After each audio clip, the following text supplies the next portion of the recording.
This is going to be a review of WWE Payback 2017. This is the first pay-per-view after WrestleMania. And the first pay-per-view after WrestleMania has a good track record. I mean, there's been times when, Backlash or Extreme Rules or whatever the pay-per-view was in the past has been better than WrestleMania. I mean, it has happened on several occasions. This definitely wasn't better than WrestleMania. I would say that the highs from Mania were definitely better than anything on this show. I did think this was a more consistent show than WrestleMania, featuring a lot of quality one-on-one matchups, some rematches, some first-time matchups that I was really excited to see. So yeah, we start off the night with Jericho and Owens. Jericho's on the cover here.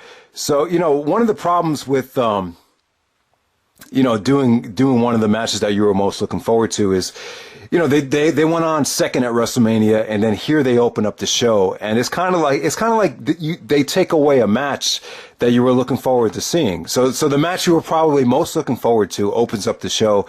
It's just a little, it kind of drains you of your anticipation, I would say. But yeah, I thought Jericho and Owens was a good matchup here. Had no problem with it. I liked how they played off of the WrestleMania match. I actually thought the WrestleMania match was a lot better. I think their WrestleMania match is really underrated. I thought that was great stuff. The WrestleMania match had better creativity, I thought. It just felt more hard-hitting. Just felt like both guys brought it harder at WrestleMania. Here, good match once again. This probably had a better crowd. They went on early, so you definitely had more of a emotional crowd for this match with, Jericho getting his payback here.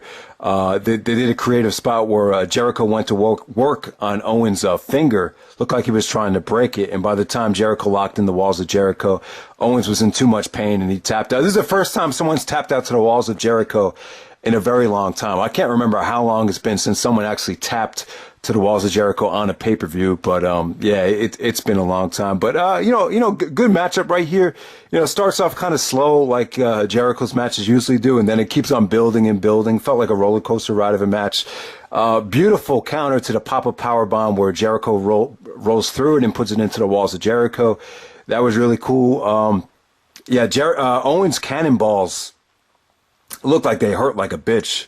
So yeah, it takes a lot of skill to pull it off without hurting somebody. But, I thought this was a good matchup here. It wasn't better than the WrestleMania match, but I still think you could probably argue that Jericho and Owens was the match of the night and a great crowd too. Next up, he had, Neville, the Cruiserweight champion, taking on Austin Aries. And yeah, man, I thought Aries looked exceptional in this match. One of the best Cruiserweight matches I've seen since the Cruiserweight Classic, officially ended. Last summer, the Cruiserweight division they've had a rough time. I mean, specifically with the matches on pay-per-view, they just put them in poor positions to fail. Like, here's another example. I thought this could have easily opened up the show, and it would have been fine, but, I get why they didn't do it. It was a DQ. The thing about doing the DQ here is I thought it was a good call because it was kind of a test to see how much the fans really care about the Cruiserweight title, and they seem to care. They seem like they were legitimately pissed about the referee disqualifying Neville. Who did he disqualify? Yeah, he disqualified Neville at the end of this match. So the fans were really pissed because it was going along so great. Neville played a great heel in the beginning. Aries kind of did some hulking up, more like an Ultimate Warrior, talking to the heavens kind of hulk up that he did there. I know Aries hates doing that type of stuff. I know he hates playing babyface. That's one of the reasons why he wanted to turn heel in ROH. He hates sucking up to the fans. But, if you ask him to play that role, he's so experienced and he's such a veteran, he has no problem doing it. And I just thought some of Aries' offense was really explosive. It was kind of a throwback to the old Austin Aries here with the heat-seeking missile. Some of the suplexes he pulled off were great. I think Aries is a tremendous talent. If you were to ask me who had the better career in the ring, Austin Aries or CM Punk, it's a tough call, but I think I might have to go with Aries if we're talking about strictly work in the ring. DQ, I could see some people being disappointed by it because the match was going so well. But like I said, guys, it really showed that a lot of the fans do care about the Cruiserweights if you got the right guys out there in the right placement on the card. So there we go with that. Next up, you had the Hardys with the tag team champions, taking on Cesaro and Sheamus here. Good match. Balls to the wall, entertaining, hot crowd, a lot of Brother Nero chants, a lot of deletion chants.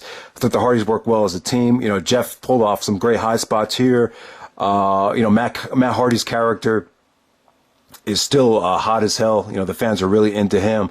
Cesaro and Sheamus look good too. A pop-up springboard European uppercut from Cesaro. Sheamus hit the white noise off the top rope, which was a great near fall. But I think Jeff actually hit the swanton bomb for the finish. So, just balls to the wall action here. Just, didn't really give you a chance to breathe. Nothing really I could say about this match from a psychology standpoint that really stood out, other than I just thought it was just exciting action. And the Hardys retained, but then Cesaro and Sheamus, they finally snapped after this match, and we had the official heel turn of Cesaro and Sheamus, which I think is good. I think it's good for Cesaro. He needed to turn heel. Obviously Cesaro's having a tough time getting in some of the higher ups, approval, like a Vince McMahon or whatever. And I think they were waiting for the right time to turn Cesaro heel where it made sense. And I think that this was probably the time to do it. And the fact that he's with Sheamus kind of takes a little bit of the pressure off Cesaro, if you know what I mean. This way he doesn't have all the pressure on him, with this particular heel run. I think this heel run with Cesaro is gonna dictate a lot as to how far he's gonna go up the ranks, in the WWE. So, pretty brutal heel turn right there, with the Hardys taking some vicious bumps. And then next up, you had Alexa Bliss challenging Bayley for the Women's Championship. This is Bayley's hometown of San Jose. And it's kind of weird, in the past, when it was like when you're in a hometown of a wrestler, they would always have the babyface win. Now it seems like they're kind of doing the opposite. They're using the hometown situation as a way to get the heel some heat. And that's what they kind of did here. I like Alexa Bliss.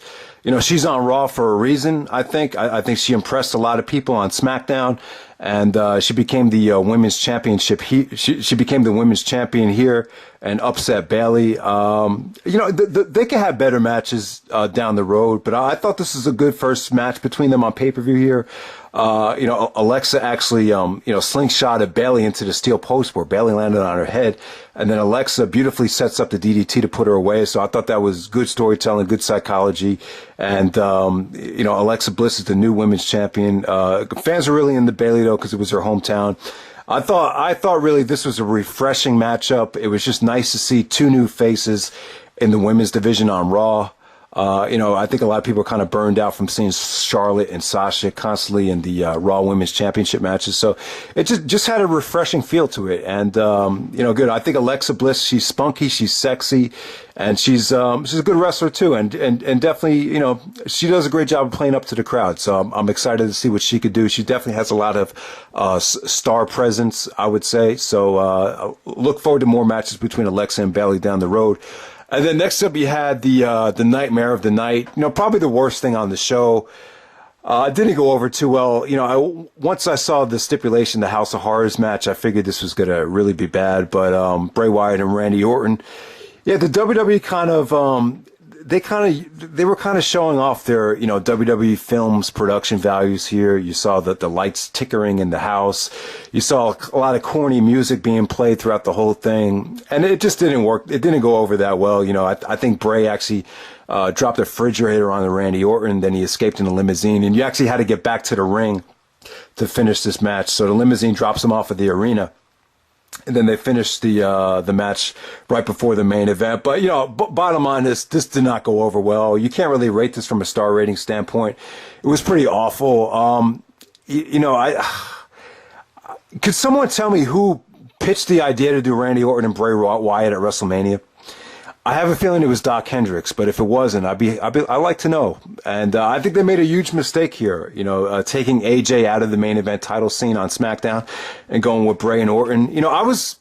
I thought it was kind of tough on their WrestleMania match, but some people thought I wasn't tough enough on it. I didn't say it was good. I just thought it was. I didn't think it was awful. I thought the stipulation with the not the stipulation, but the situation with the bugs and the insects on the ring kind of put him in a tough spot.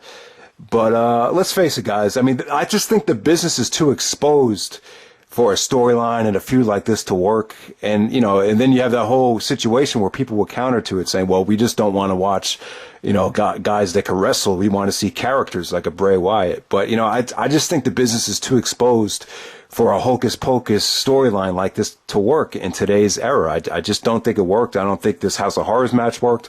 I don't think the storyline with Bray Wyatt and Randy Orton worked as a whole. I think now that they're getting away from it, I think people are much more interested in what they did here with Jinder Mahal.